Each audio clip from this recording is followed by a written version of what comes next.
Our live webcasts are supported by the University of Akron. We're pleased today to welcome guests at tables hosted by Baker Hostetler and the Cleveland Clinic. Thank you for joining us today. We're also pleased to welcome to our forum students who are here as part of our City Club student program. Participation of these students is made possible by a generous grant from John Carroll University. With us are students from Open Door Christian School and Bedford and Rhodes High Schools. Would our student guests please stand and be recognized?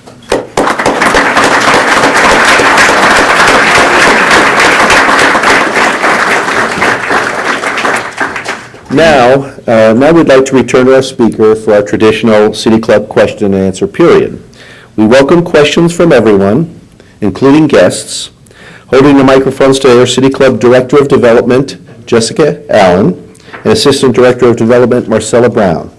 Now, first question, please.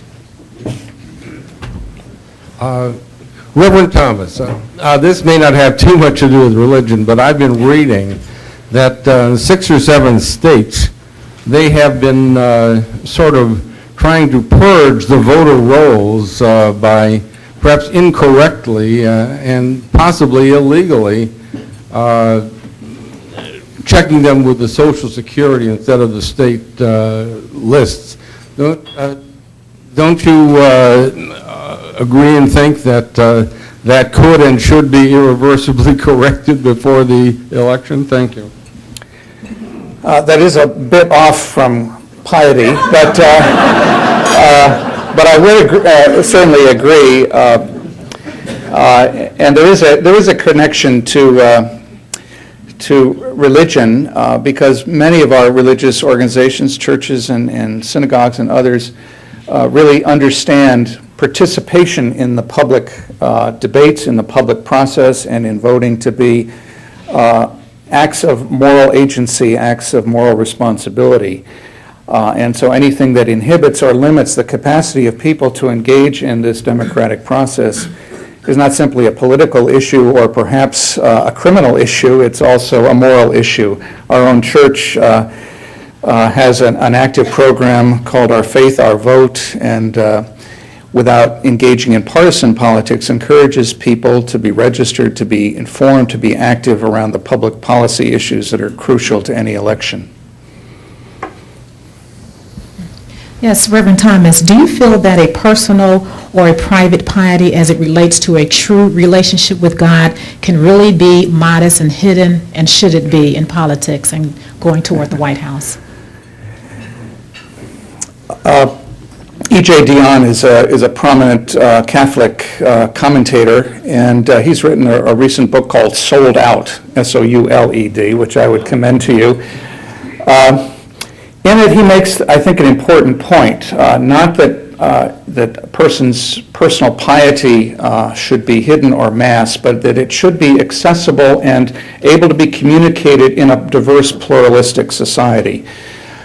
So that while one might speak with confidence about his or her own faith and see it as deeply informative of the way one sees the world and seeks to engage the world in the public arena, that has to be done in a way that is open and accessible to people who don't share that same piety or those same beliefs.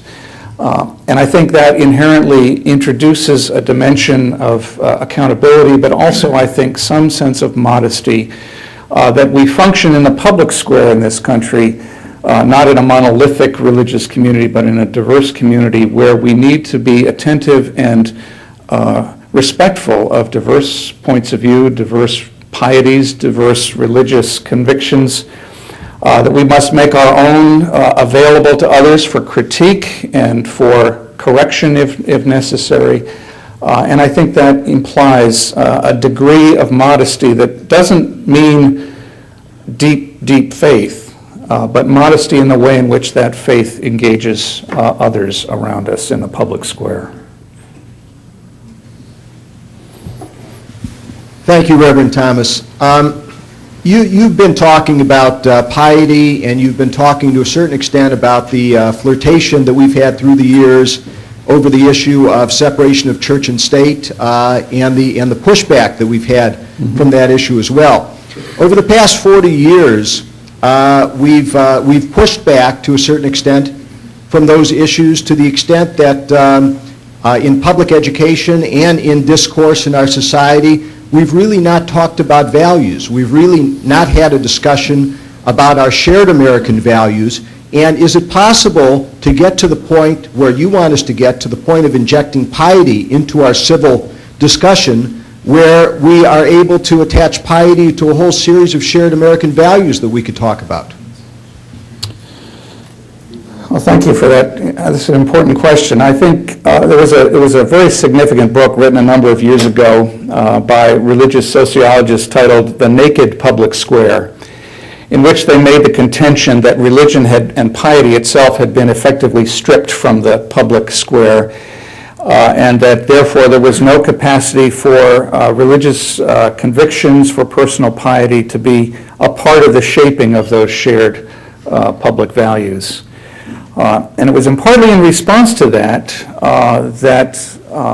more evangelical Christians, conservative Catholics, re-entered that public square with vigor and urgency to try to reclaim it for a religious perspective and for religious piety, which led, unfortunately, I think, to this kind of cultural clash, cultural wars of religion, as I would put it, in which we were not so much shaping values as we were engaged in deeply partisan, deeply sectarian political and religious battle with one another. And none of that has helped us really shape shared public values.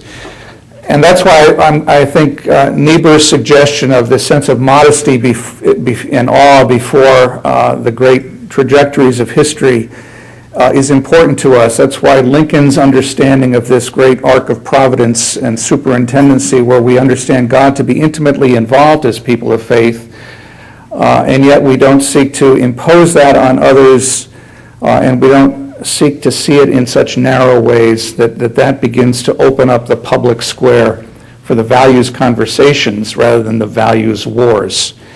And what Senator Obama's speech was really saying to Democrats is you need to re-enter the public square with your faith and with your piety.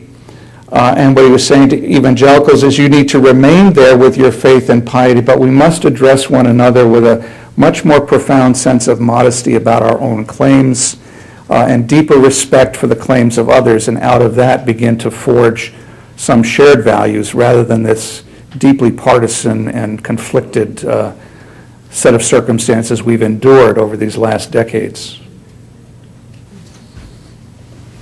Reverend Thomas, on this very subject of separation of church and state, I believe you quoted President John F. Kennedy on it. Mm-hmm. Politicians of both political parties seem to be very reluctant to discuss the issue of vouchers, school vouchers, when that issue is approached. Now, it covers not only private schools, but of course many religious schools.